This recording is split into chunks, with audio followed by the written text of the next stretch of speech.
Buenas noches, son las 11:23 horas aproximadamente y este video explicativo es para que recorramos un poquito el universo de las historias que tienen como marco lo inquietante, el suspenso, el terror o la duda entre si lo que pasa es realmente un hecho paranormal o si es producto de la imaginación del narrador o de los personajes. Este particular género es el género de suspense y nosotros estamos acostumbrados a verlos en muchas películas. En realidad es un género bastante nuevo, porque si bien el género de terror sí existía desde hace mucho tiempo, lo que sucedía es que hasta que no hace su aparición en el siglo pasado el psicoanálisis, no se tenía muy en claro cuáles eran los resortes por los cuales nos llamaba tanto la atención, en épocas inclusive prehistóricas, el hecho de sentarnos alrededor de una hoguera y de escuchar historias de noche, en plena oscuridad, en el campo vacío, cuando después había que meterse en una habitación únicamente iluminada por velas, y que esas historias fueran historias que nos dejaran como una especie de regusto amargo o de sensación de inquietud, o que generaran inquietantes pesadillas. Bien, esto que hicimos de iluminar así fue un poco un jueguito, como para que vos vayas adentrándote en el marco de lo que sería la novela de suspense. Para eso vamos a tener que ir un poquito para atrás, no mucho tiempo. Aproximadamente podemos decir que desde 1890 hasta los primeros años de 1900, lo cual en términos literarios es poco tiempo, si bien a vos debe parecerte muchísimo.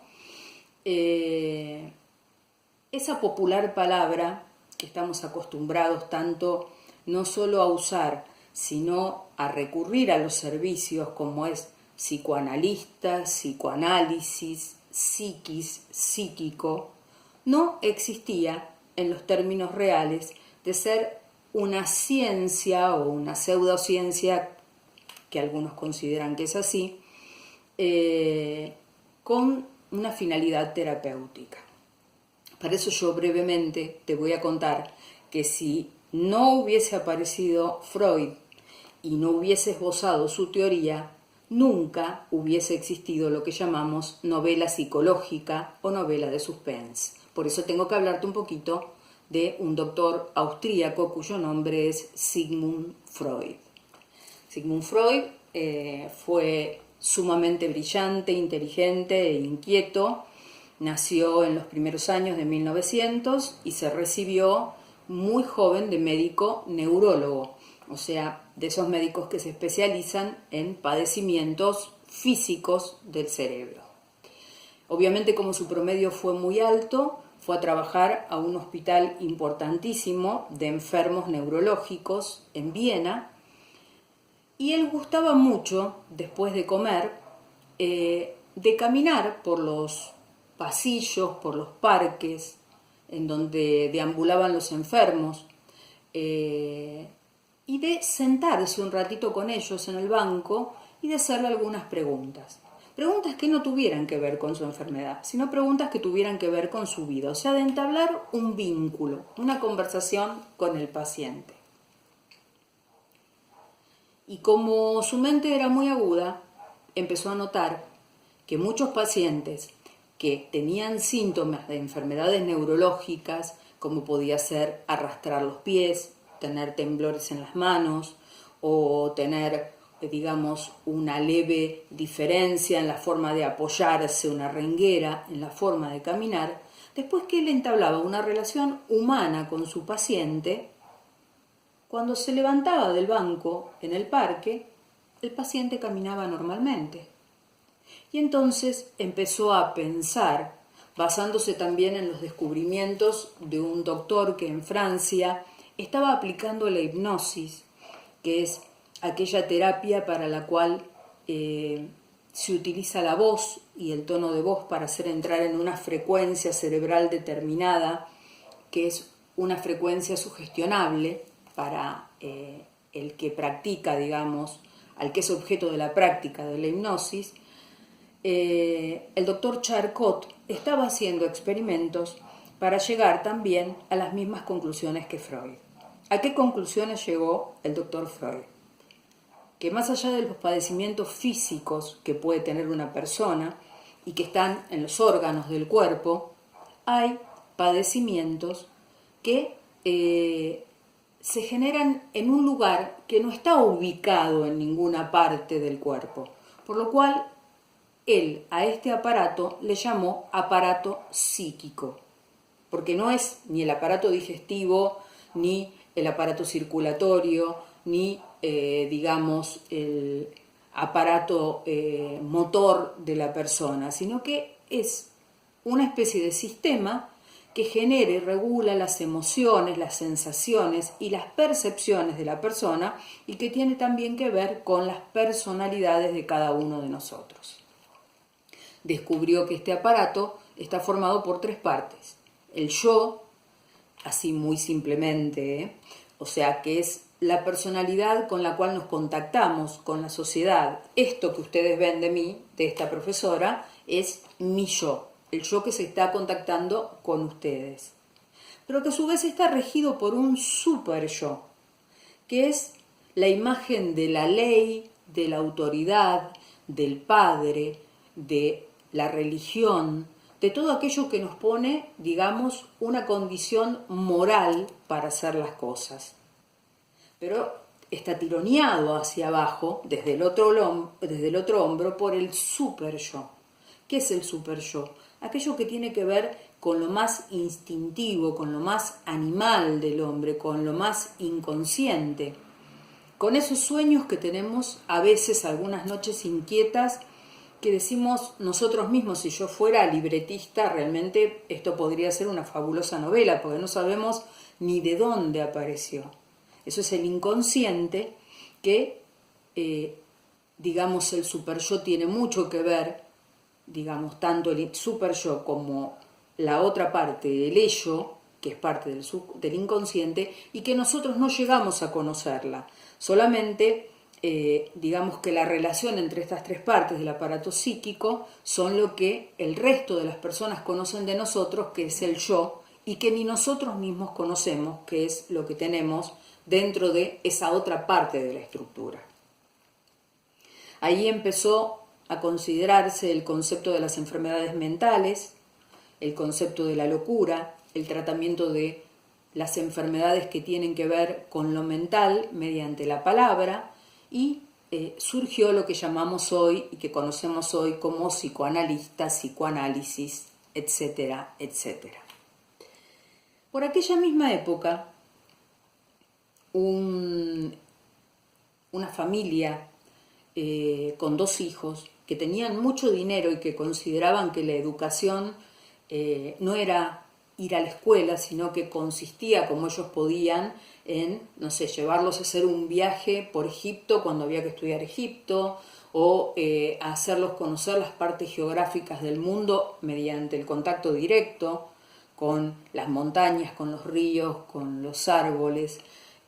Si bien esto era mejor para ellos que la lectura de un libro, 2 hermanos, Henry y William James, eran los hijos de esta familia y tuvieron este tipo de educación.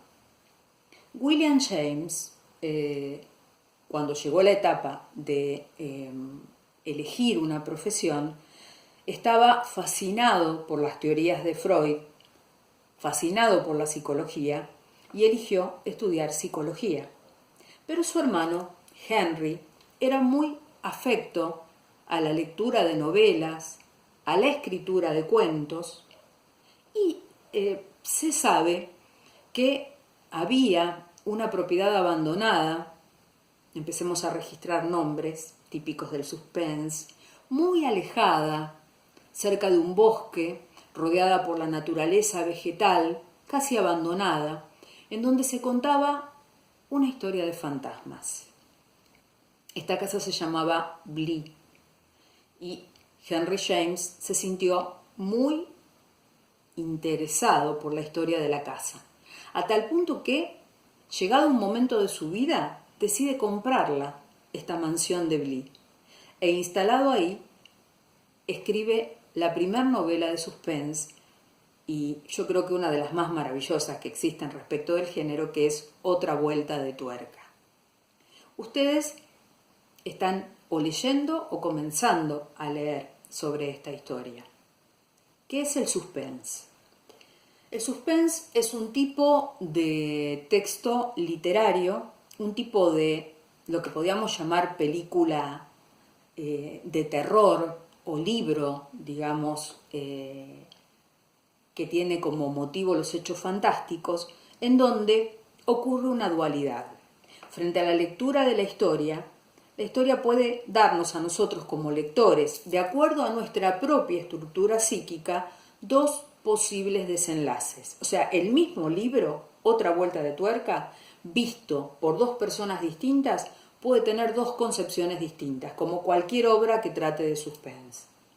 Que en realidad los hechos paranormales que relató la historia son reales y que realmente se trata de eventos que tienen que ver con las casas embrujadas, con los fantasmas, con las posesiones, con los fenómenos poltergeist, o sea, todo aquello que es ahora tan conocido por las películas, por el mundo de las películas, o que en realidad, como la psicología estudia la percepción, el aparato psíquico, y que cuando una persona frente a determinadas alteraciones, como pueden ser el estrés o el vivir en un ámbito o ser sugestionable, puede llegar a percibir las cosas como él cree y no tal como son, en este caso serían en realidad producto de alucinaciones, de una enfermedad mental no tratada, de un desequilibrio temporario, etcétera, etcétera. O sea, que no consistiría en un hecho fantástico, sino en una percepción errada psicológicamente por parte de alguien que está desequilibrándose. Otra vuelta de tuerca trata sobre este tipo de fenómenos. Yo voy a dar algunas características para no contarles de qué trata la historia. En realidad la historia tiene un prólogo que es muy inteligente por parte de Henry James haberlo agregado.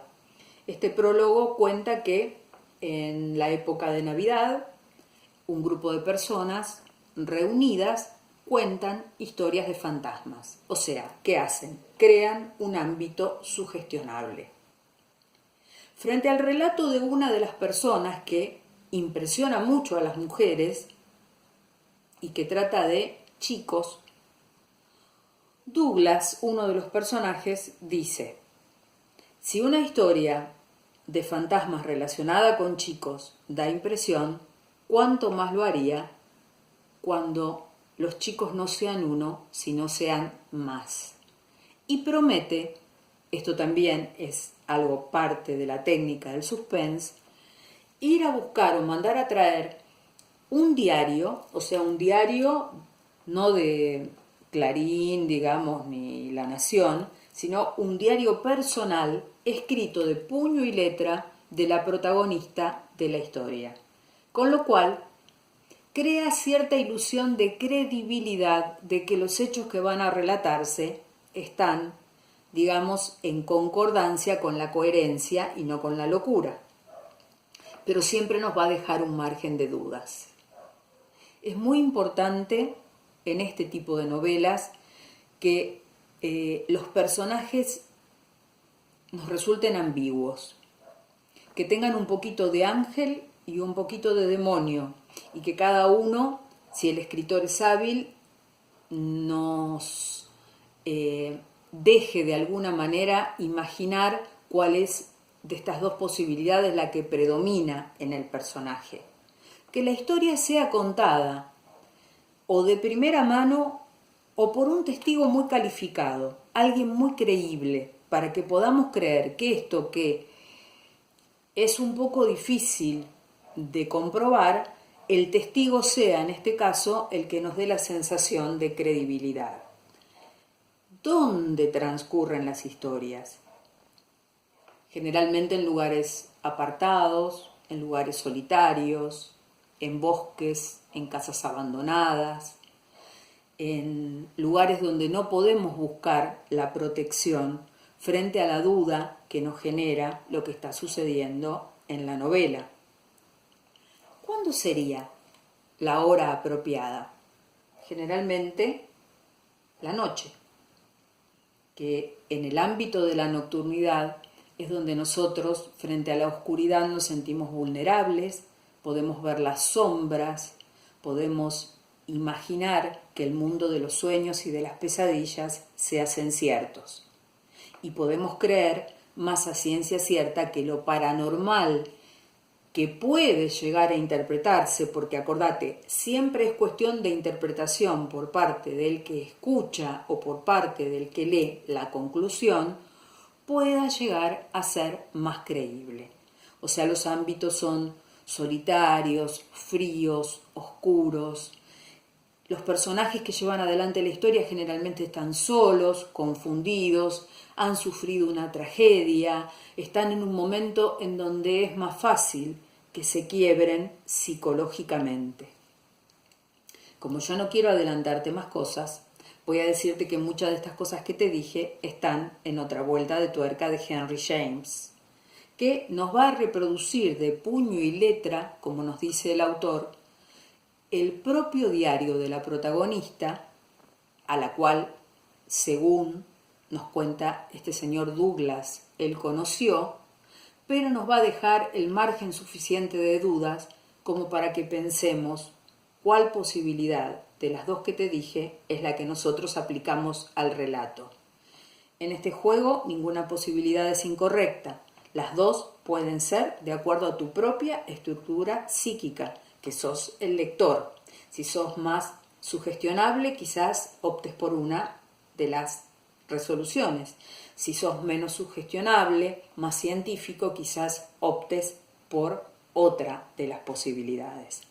Te voy a decir películas que podés ver y que pueden avalar un poco esto que te digo. Ejemplo, Presencias del mal. Es la versión más nueva, la adaptación más nueva que tiene la novela Otra vuelta de tuerca de Henry James. Aunque si buscas Otra vuelta de tuerca vas a encontrar montones de versiones porque se ve que a muchísimos cineastas esto les resultó fascinante.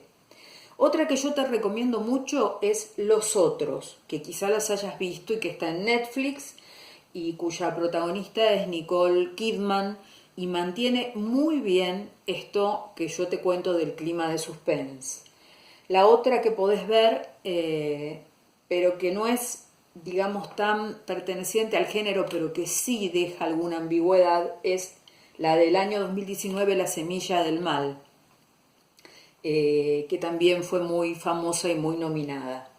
Y una que a mí me gusta mucho y que trata sobre el tema, que también te recomiendo, podés ver como aval para estas tipo de género, es Mente Siniestra, que es una película en la que trabaja Dakota Fanning cuando es muy chiquita y Robert De Niro. Muy, muy bien llevada y te deja, digamos, esperando hasta el final la resolución, tal como hizo Henry James en Otra vuelta de tuerca. Así que, como te dije, siempre situaciones de ambigüedad, ámbitos solitarios, donde el personaje sea más vulnerable, hora de preferencia, la noche, generalmente a oscuras y en lugares donde todo con las sombras puede hacerse más creíble. Espero que te haya gustado y hayas entendido. Te saludo. Buenas noches.